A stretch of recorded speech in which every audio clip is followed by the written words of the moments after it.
Well, but at one point, one of your gambling houses did get robbed. Oh, yes. You know your stuff, lad.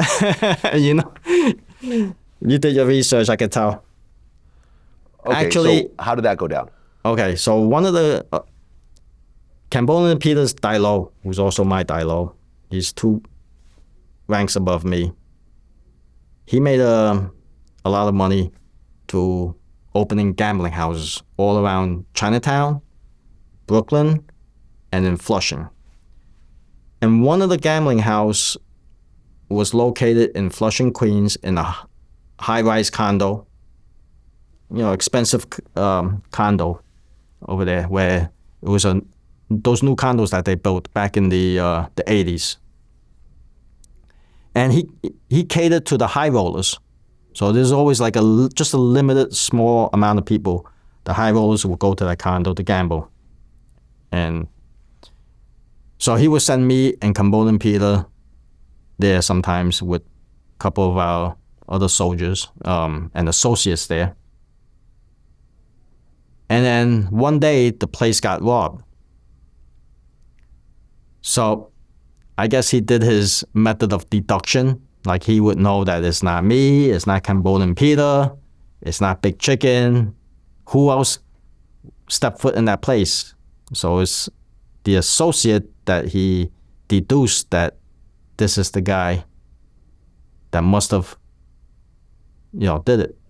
Must have did it, or maybe told somebody to do it. Because who else know about this place, and who else would do that? Who would even dare to do that? But we didn't have proof that this guy did it.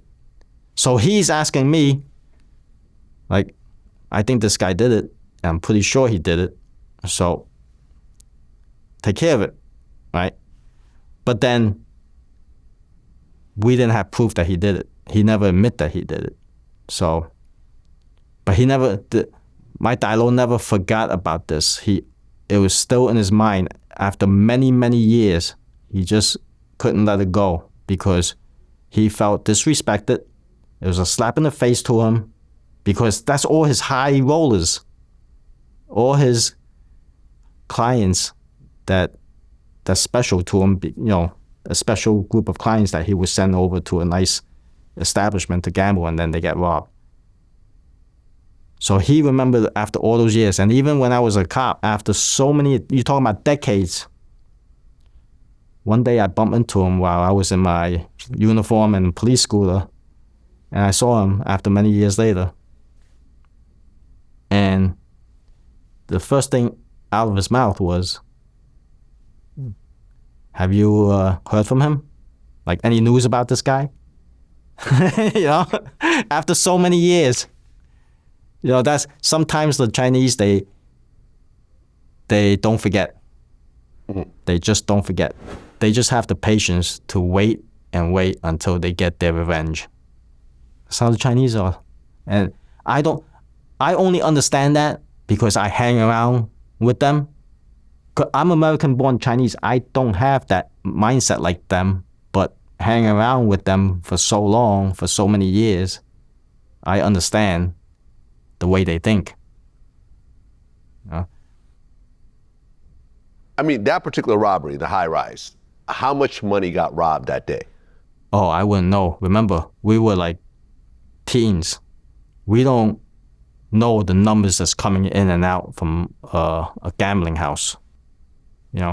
I figure the gambling house that I was running can make anywhere. It only had 4 mahjong tables, some joker poker machines, 2 of them, and a big poker table that we can play either baccarat, pai gow, or just poker games, or 13-card poker. That's what the Chinese people like to play.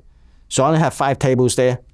And at that time in the 90s, early 90s, I was generating anywhere from like $500 to $1,000 a day clean from those from that one spot. So I can imagine how much he was pulling in if they were high rollers.